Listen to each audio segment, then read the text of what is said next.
Mr. Speaker, the Congress is concerned about the debt. The people are concerned about the debt. The markets are concerned about the debt. The world is concerned about the debt and what we're doing here today because we live with a world fiat dollar standard, and so the whole world is engulfed in this very serious problem.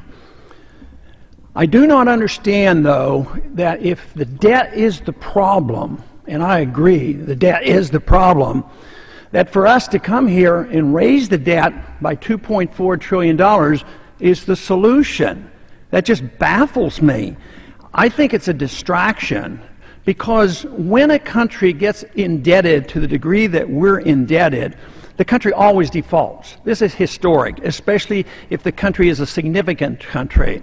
On occasion, a small country will quit sending the checks and they'll go bankrupt. We're not going to do that, but we will default because the debt is unsustainable.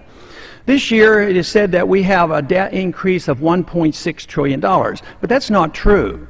If you count what we borrow from the pension funds, the Social Security and highway funds, it's $2 trillion. But if you include the increase in the entitlement obligation, it's $5 trillion. So this is a huge, huge problem. But the argument here is, how do you default? And it is said that if we don't raise the debt limit, we're going to default and not send out the checks. I don't believe that for a minute. Somehow or another, the checks are going to go out. But if you really wanted to live within the technicalities of law, there's a very simple thing you could do. We owe the Federal Reserve $1.6 trillion. Well, that's not a real debt. They bought those Treasury bills with money out of thin air. We could just write that off or quit paying the interest, tide ourselves over and get down to serious business and cut back and live within our means. And that would be a solution. But to increase the national debt will only encourage another type of default. And that's what we're going through.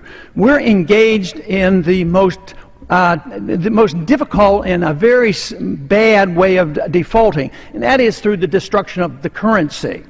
Today, we have an inflation rate of 9%, and that is defaulting. So if a government can default and print money, and if they can get a 50% inflation rate over a period of time, they've cut that debt in half. That is the goal, that is what's happening, and that is very, very serious. Just in these last 3 years in dealing with this crisis, the dollar has been devalued 50% against gold. And gold, of course, is the best measurement of the value of a currency. It's been that way for thousands of years, and it cannot be denied because it's economic law. So we are defaulting. And when the American people go out and start buying goods and services like they are now, they're recognizing they cost a lot of money. So right now, we're in the early stages of rampant inflation, which means we're going to be hit with higher prices and higher interest rates. That is going to be a tax.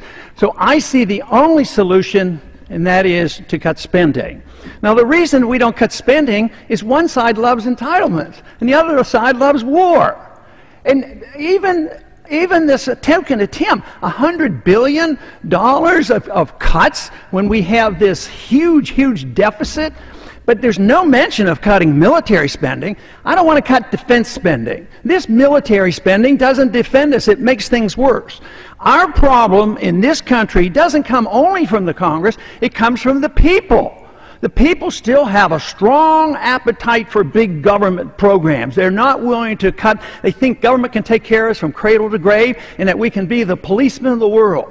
So someday, we as a country, we as a people, and we as a Congress will have to say, what should the role of government be? The founders had a pretty strong suggestion. They wrote a constitution and said the government should be very limited. And the government should be protecting our liberties and providing national defense and a sound currency. We don't do any of that. We've embarked on a course that was destined to end badly, and this is where we are today. So if we don't understand this, this default will not be because we don't send out the checks. We will send out the checks. It will be defaulted on because people will get their money back or they will get their Social Security checks and it won't buy anything. That is much, much worse than facing the fact that we not raise the debt limit and work our way out of this. That is devastating economically, and it's devastating politically, because we just saw a taste of what happens, how the anger is built when you see other countries in Europe now defaulting and can't pay their bills. So this is more significant than ever because we provide the reserve currency of the world. Gentleman's time has expired.